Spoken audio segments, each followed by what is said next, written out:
One who's stuck in the realm of right and wrong, okay, not okay,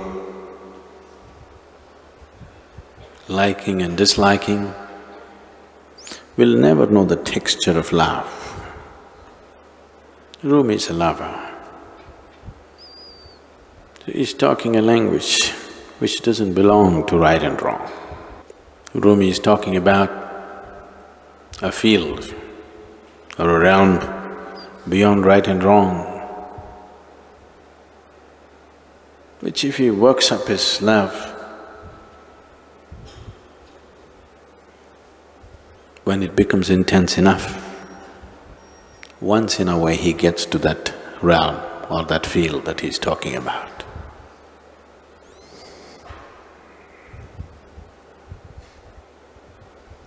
But for a yogi, that's the realm he is in.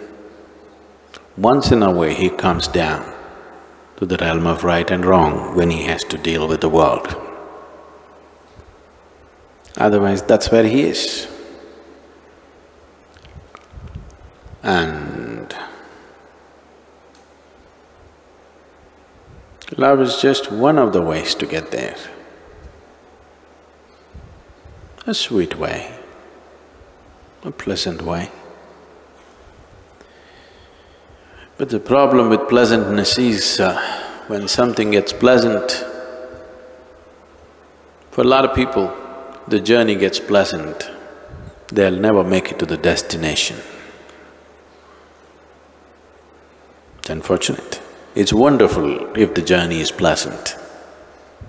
It's the best way, the most intelligent way to get to the destination is making the journey pleasant and beautiful. But unfortunately, most people will not make it to the destination if their journey gets very pleasant. They'll park themselves right there in that pleasantness. Once you start distinguishing between pleasantness and unpleasantness, how can you escape right and wrong? Once you start choosing what is pleasant, what is unpleasant, you cannot escape what is right and what is wrong. So when one talks about a realm or a field or a land which is beyond right and wrong, it is also beyond acceptance and resistance.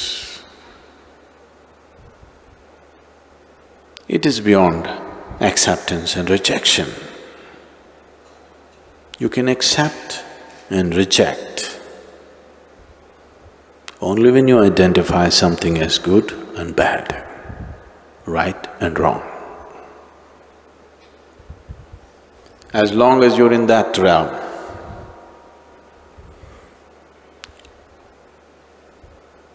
you will enjoy likes and dislikes. If you are placed in that which you consider as good, you'll enjoy that. If you are placed in that which you consider as bad, you will suffer that. In this state, this generally, here in this culture, we just dismiss this as rajas. Rajasic means like and dislike, pleasantness and unpleasantness, right and wrong, all these things. This state is very important for conducting the affairs of the world. But if you want to rule the inner kingdom, this is no good. If you want to be some kind of a boss, some kind of a king in this world, you must know what's right and wrong. You must know what's good and bad. If you can't discriminate, you cannot rule this world. But if you want to be a king of the inner world, then if you are in this right and wrong, you will never get there. That will not be your realm. You can think, you can emote, because thoughts and emotions belong to this. The moment you think, you cannot think beyond right and wrong. You cannot think beyond good and bad. So your thoughts and your emotions belong to this realm of right and wrong. Once you're beyond that and you're in a field of where there is no right and wrong, there is no thought, nor is there emotion in this. Oh, is life barren? No thought, no emotion. Is life barren? No.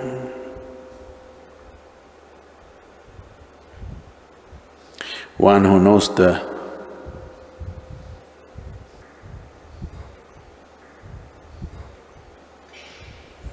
boundless ecstasy of nothingness,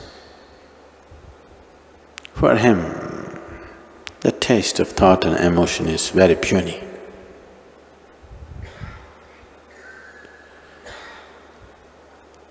One who is constantly trapped in thought and emotion, right and wrong, in the dualities of life, because he doesn't know any better and he doesn't know how to get beyond this, he has to celebrate this somehow. He has to eulogize this. He has to make this the highest.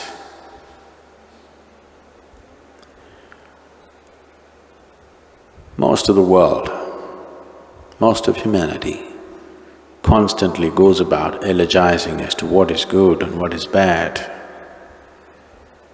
good qualities, bad qualities. This is what is loved and respected and acknowledged in the world.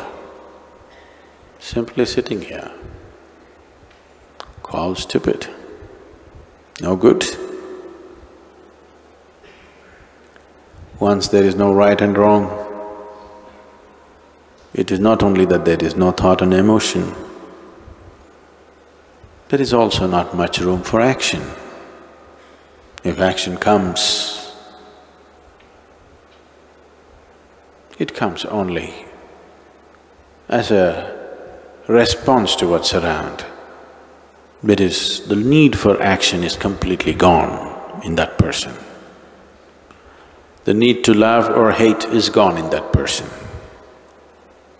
So do not understand being beyond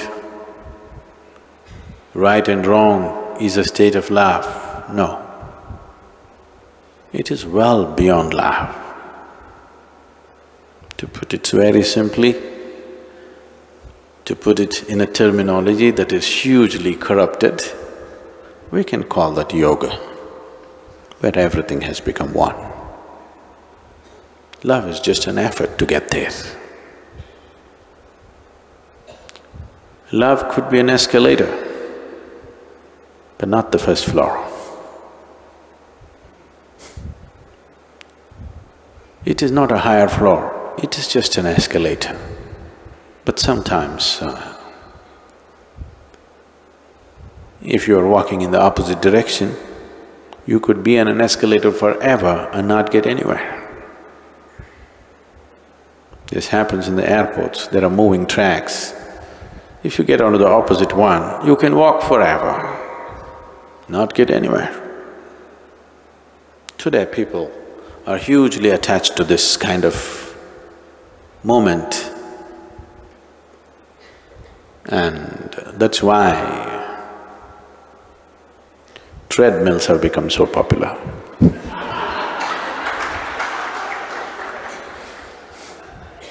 You can walk forever, run forever, not getting anywhere.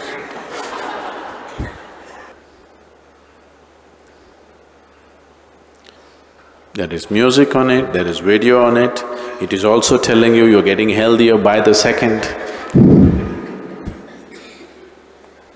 but you're not getting anywhere. I didn't call this love, I call this untouchable. Untouchable either means you're unwilling to touch it or you cannot touch it. You're incapable of touching it. There is a land that is beyond right and wrong. When you get to that land and lie there, humans who live for bread and toil to be what they are not will strive to hide their jealousy with mocking talk, and the gods will descend to be in the company they wish to be. Once you have reached that land beyond right and wrong, you never have to worry about making a mistake or going wrong. So once you're in that land, you don't have to worry about making a mistake or going wrong. That's when you live with simple abandon, where to other people it seems like you're reckless. But there's no way to make a mistake, so why should you be careful?